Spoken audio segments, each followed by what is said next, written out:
নমস্কার বন্ধুরা, আমি বনশ্রী আর আপনারা দেখছেন বনশ্রী রন্ধনালয়। বনশ্রী রন্ধনালয়ে আপনাদের সবাইকে স্বাগত জানিয়ে আজ আবার একটি নতুন পর্ব নিয়ে চলে এসেছি। তো চলুন দেখে নেওয়া যাক আজ কী রেসিপি বানাবো। দেখতেই পাচ্ছেন আজ পকোড়া বানিয়েছি। তো কিসের পকোড়া সেটা দেখে নেওয়া যাক। রেসিপিটা প্রথম থেকে শেষ পর্যন্ত দেখতে থাকবেন, আশা করছি ভালো লাগবে। আমি এখানে কিছুটা এঁচোড় সিদ্ধ করে নিয়েছি, আর এখানে পেঁয়াজ, আদা, রসুন, কাঁচা লঙ্কা, ধনেপাতা আর পেঁয়াজ পাতা কুচিয়ে নিয়েছি। ভালো করে মিহি করে কুচিয়ে নিয়েছি সমস্ত উপকরণ। এখন সেগুলো আমি ওই সিদ্ধ করা এঁচোড়ের মধ্যে দিয়ে দিলাম। আর এখন ওর মধ্যে দিয়ে দিচ্ছি আমি বেসন, কিছুটা পরিমাণ বেসন। আমি এখানে 4 চামচ বেসন ব্যবহার করলাম। আর এখানে আমি দিয়ে দিচ্ছি 2 চামচ চালের গুঁড়ো আর 2 চামচ কর্নফ্লাওয়ার।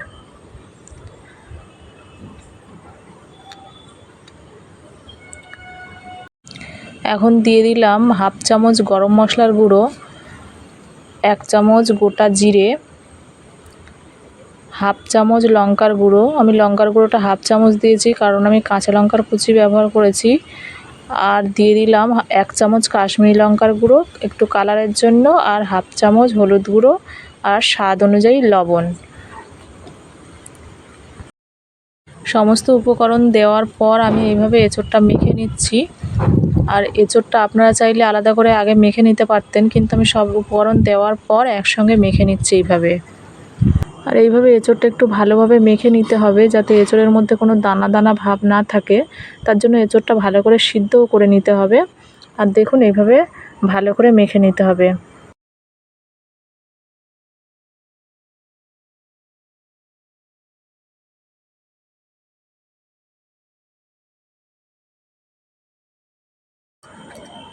এভাবে এঁচোড়টা আমার মাখা হয়ে গেছে। এই যে দেখুন এইভাবে মেখে নিয়েছি। এখন আমি আগের থেকে কড়াইয়ের মধ্যে তেল দিয়ে তেল গরম হতে দিয়েছিলাম। সেই তেলের মধ্যে আমি যে এঁচোড়টা মেখে রেখেছিলাম সেই এঁচোড়টা এরকম গোল গোল শেপের করে তেলের মধ্যে দিয়ে ভেজে নেব। আর একটু মিডিয়াম ফ্লেমে ভেজে নিতে হবে। একটু মুচমুচে টাইপের হবে, সেজন্য একটু মিডিয়াম ফ্লেমে ভেজে নিতে হবে।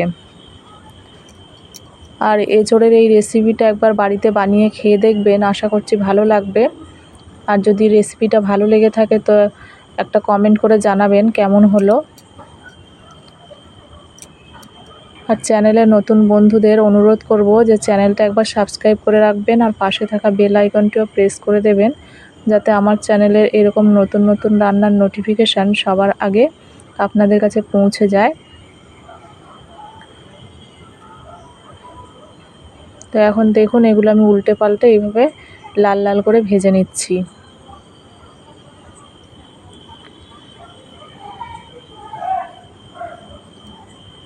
একটু হালকা হাতে উল্টে দিতে হবে প্রথমটা, তারপরে মুচমুচে হয়ে আসলে নাড়াচাড়া করে ভেজে তুলে নিতে কোনো অসুবিধা হবে না।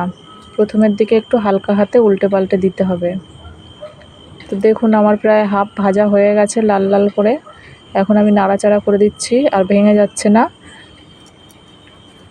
এই রেসিপিটা বিকেলবেলা চায়ের সঙ্গে বা গরম ভাতের সঙ্গেও খুব ভালো লাগবে, সস বা স্যালাড দিয়ে। একবার এইভাবে বানিয়ে খেয়ে দেখবেন।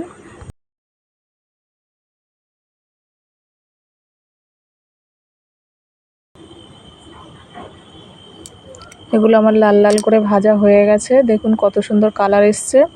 এগুলো আমি এখন তুলে নিচ্ছি।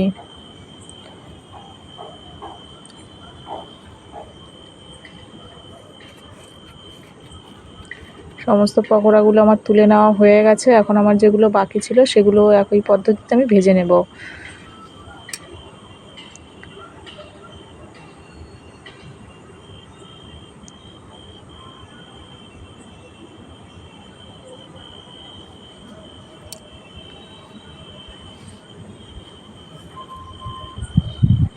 তো এগুলো আমার লাল লাল করে ভাজা হয়ে গেছে, এগুলো আমি এখন তুলে নেব।